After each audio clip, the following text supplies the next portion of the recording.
சொன்னா நம்ப மாட்டீங்க. நெறைய வியூவர்ஸ் வந்து, "ஏன் இது சொல்ல மறந்துட்டேன்.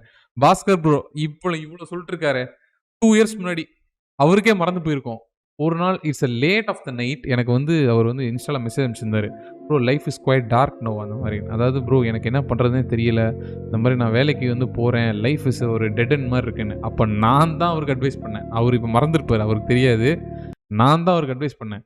"Bro it's a process. இந்த மாரி நீங்க வொர்க் பண்ணிட்டே இருங்க. நல்லா உங்களுக்கு ஜாப் கிடைக்கும். நல்லா இது இருக்கும்ன்னு." இப்போ நீங்க நம்ப மாட்டீங்க. அதே பாஸ்கர் ப்ரோ பாருங்க. He is working in a very big company in a big prestigious position and is big in life. என்ன கல்யாணம் ஆகல. அது வேற விஷயம். இப்படி சாதாரண கேசவனா இருந்த என்ன இவ்வளோ பெரிய கேனையன் ஆக்குனது ஐயா தான். இந்த மாதிரி பல கேனையன்களை உருவாக்கணும்னு ஐயாவை ரொம்ப வேண்டிக்கிறேன். பாருங்க. அது நான் சொன்ன அட்வைஸ்னால தான். அவரு மறந்திருப்பாரு. 2 இயர்ஸ் பேக் அவருக்கு அது தெரிஞ்சிருக்காது. அதனால நான் வந்து சொன்ன அட்வைஸ் அவர் வாழ்க்கையே மாறியிருக்கு. அது தெரியாம நான் வளர்த்த கன்னுக்குட்டி என்னைய மிதிக்குது. வளர்த்த கடா நெஞ்சில பாயுதுன்னு கேள்விப்பட்டிருப்ப. ஆனா நான் வளர்த்த கடாலாம் பாஞ்சிட்டானுங்க.